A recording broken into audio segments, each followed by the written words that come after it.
रात के लगभग 9:42 को हम लोग इन्फॉर्मेशन मिला है कि हमारा जो फोर्स हमने लॉ एंड ऑर्डर के लिए आरजीयू में रखा है उसके बीच में कुछ हैपनिंग हो गया करके हमें इन्फॉर्मेशन दिया।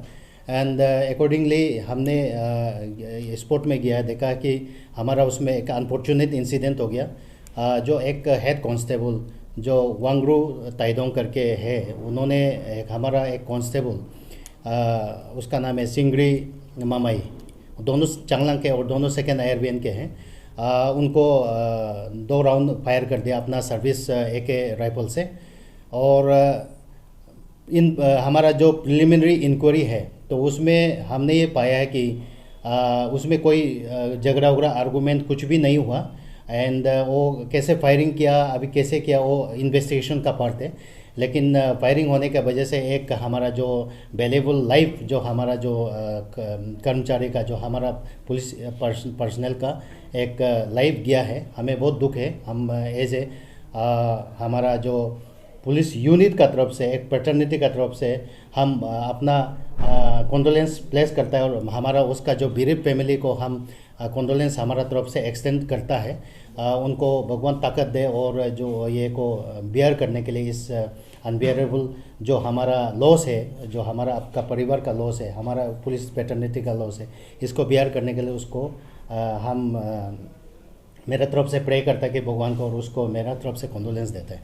और ये जो पार्टी है जो ये चांगलांग का सेकेंड आईआरबीएन का है, और इसको हमारे जो आरजीयू के यहाँ जो लॉ एंड ऑर्डर हमेशा फ्रीक्वेंटली चलते हैं, उसके लिए हमने उनको रिक्वेशन किया, तो उसके लिए वहाँ तैनात थे, वहाँ रखा हुआ था। तो अनफॉर्चुनेटली कल उनका यहाँ से रिलीज़ भी हो गया था। उसके बाद में जाने का, आज सुबह जाने का था, तो कल रात वो रेस्ट करके जाना था, उसका साथ में ये हादसा हुआ। तो इसलिए हमें बहुत दुख है। और इस रिगार्डिंग हमने एक केस रजिस्टर किया, Doimukh PS case number 52/2022 under section 302 एक मर्डर केस में हमने केस रजिस्टर किया, और हम उसके ऊपर में इन्वेस्टिगेशन करेगा। और बाकी जो भी इसका आउटकम आता है वो इन्वेस्टिगेशन का पार्ट है। और अभी तक का जो हुआ है वो इतना तक है। और अभी डेड बॉडी को हमने पोस्टमार्टम कराया नाहरलगन में, और हमारा जो फोरेंसिक एक्सपर्ट डॉक्टर डी पिन्या ने उसको ये पोस्टमार्टम किया। और पोस्टमार्टम करने के बाद में बॉडी को, जो डिसीज का बॉडी को उसका पेरेंट्स रिलेटिव्स को हैंड ओवर कर दिया, और अभी वो उसको ले जाएगा चांगलांग उसका अपना लास्ट राइट के लिए। Thank you. तो अभी सर एक्यूज कहाँ है सर? एक्यूज ने, हम लोग एक्यूज को भी अरेस्ट कर लिया, फ्रिक्वेंटली अरेस्ट कर लिया। और जो भी वेपन ऑफेंस है, जो उनका राइफल है, जो एम्यूनेशन से, फायर एम्यूनेशन से, जो M3 कार्ट्रिजेज है, 2 कार्ट्रिज केसेस, उसको भी हम लोग सीज कर लिया। तो अभी ऑलमोस्ट इन्वेस्टिगेशन तो अभी ख़त्म ही है। जो पोस्टमार्टम रिपोर्ट मिलने के बाद में देन ओनली फाइनल होगा। और जो हमारा प्रिलिमिनरी एग्जामिनेशन एज पर जो वहाँ में क्लोज रूम में था, सब उन्होंने देखा, सुना, और उसका मुताबिक कोई आर्गूमेंट कल शाम नहीं हुआ, और जिसका वजह से ये फायरिंग हुआ। लेकिन अभी फायरिंग किसे हुआ, क्यों हुआ, उसका जांच पड़ताल करेंगे, वो इन्वेस्टिगेशन का पार्ट है। सर कब तक इसका झाड़ निकल सकता है सर? नहीं, इसका अभी ऑलमोस्ट तो प्रिलिमिनरी इंक्वायरी में हम लोग को सब निकल ही जाता है, लेकिन अभी पोस्टमार्टम भी हम लोग का एक इम्पोर्टेंट फैक्टर है कि जो इन्वेस्टिगेशन का पार्ट होता है। और जो अभी जो एक्यूज्ड है उसको भी हम लोग और थोड़ा इंट्रोगेशन करेगा, वो क्या फर्दर रिवील करता है। अभी तक तो उनको भी पता नहीं कि वो किस लिए मारा है। और कल उनका भी स्टेटमेंट में दारू सारू नहीं पिया, झगड़ा उगड़ा नहीं किया, वो भी उनका अपना स्टेटमेंट है। तो इसलिए कल कोई ऐसे इंसिडेंट नहीं हुआ जिसका वजह से फायरिंग हो। लेकिन अनफॉर्चुनेट इंसिडेंट हुआ, तो उसके लिए अभी वो इन्वेस्टिगेशन का पार्ट है, वो हम इन्वेस्टिगेशन करेंगे। क्या ये सच है क्या? नहीं, देखिए अभी इस बारे में हम कुछ नहीं कह सकते, क्योंकि ये एक फोर्स में है। फोर्स में है तो we are physically mentally fit.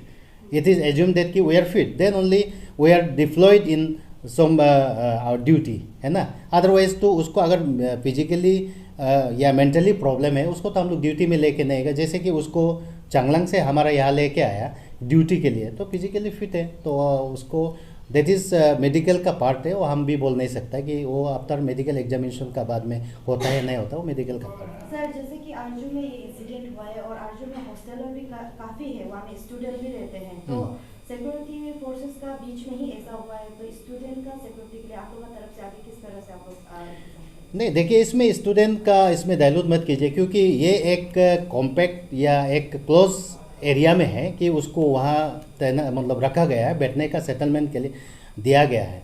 तो इसमें दिस अनफॉर्चुनेट इंसिडेंट, ये एक अनफॉर्चुनेट इंसिडेंट है कि जो कि प्रिडिक्ट नहीं किया जा सकता, इसलिए इसमें वो जो बाकी आसपास का पब्लिक से कोई लेना देना नहीं, आपस में गलती से एक्सीडेंटली हो गया या जो भी हो गया उस पार्ट को हम इन्वेस्टिगेशन करेगा, लेकिन इसमें आपका ये जो पब्लिक और स्टूडेंट्स है इसमें कोई कनेक्शन नहीं है। सर आज मेडिकल एग्जामिनेशन हो जाएगा, सर इंट्रोगेशन ये सब खत्म हो गया सर, कब तक हम अपडेट जो है एक्सपेक्ट कर सकते हैं सर इसके रिगार्डिंग?